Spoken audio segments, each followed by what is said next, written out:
မင်္ဂလာပါခင်ဗျာစီခဏခဏသွားနေတော့ကြောက်ကက်များမကောင်းတော့ဘူးလားဆိုပြီးစိုးရင်စီဝင်တက်ကြပါတယ်ဒါကလူတော်များများကြုံဖူးတဲ့အတွေ့တစ်ခုပါဒီနေ့မှာတော့အဲ့ဒီမြေခွန်းရဲ့အဖြစ်ကိုရှင်းရှင်းလင်းလင်းသိသွားအောင်အတူတူလေ့လာကြည့်ကြအောင်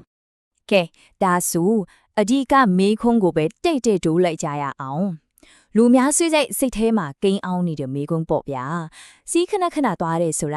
ကြောက်ကတ်တီအားနေနေပြီဒါမှမဟုတ်ပစ္စည်းညီပြီဆိုလဲလက္ခဏာတစ်ခုဟုတ်မဟုတ်ဆိုတာပါပဲအဖြေကိုတမ်းမရှာသေးခင်မှာခဏလေးစိတ်အေးထားပြီးတော့လ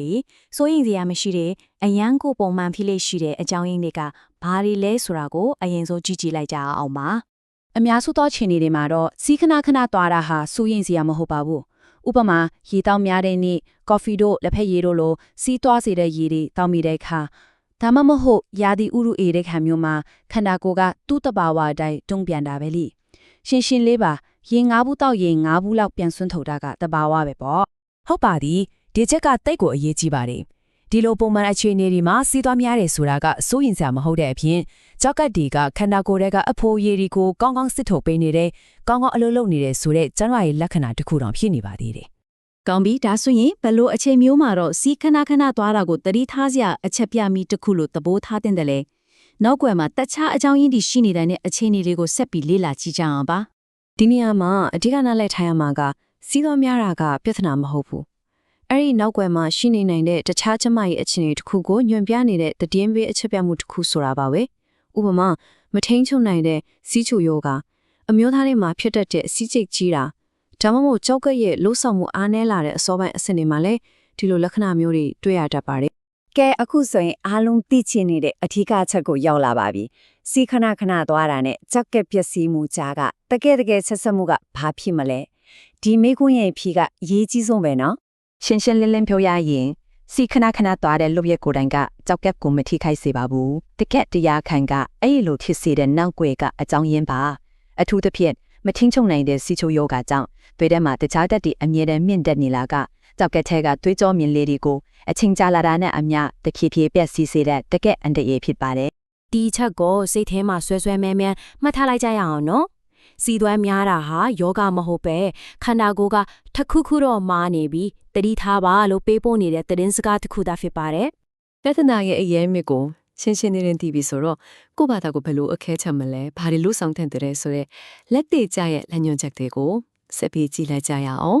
ကိုတို့ချင်းတွေကိုအကဲဖြတ်ဖြုံးဒီယူရှင်တဲ့အစင်းလေးစင်းကိုလိုက်နာကြည့်နိုင်ပါတယ်ပထမဆုံးကိုယ့်ရဲ့ရေတောက်သုံးမှုကိုပြန်သုံးသပ်ပါ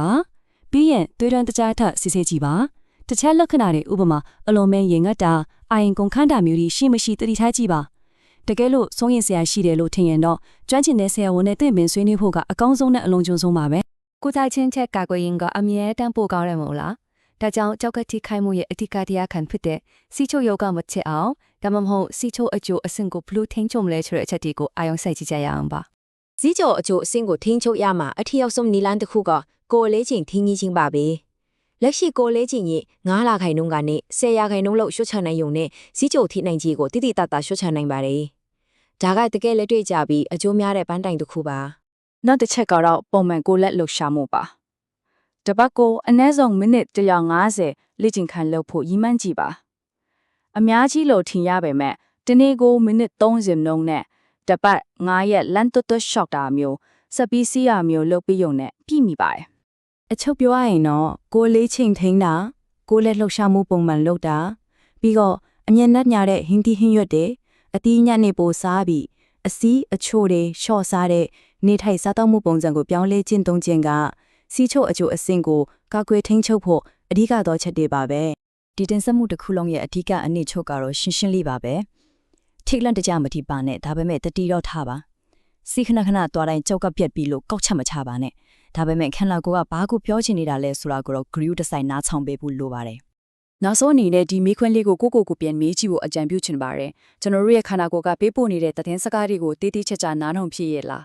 အားလုံးပဲကျောင်းမရေကိုကြိုတင် group ဆိုင်နိုင်ကြပါစေလို့ဆန္ဒပြုရင်ဒီတင်ဆက်မှုကိုဒီမှာပဲအဆုံးသတ်လိုက်ပါတယ်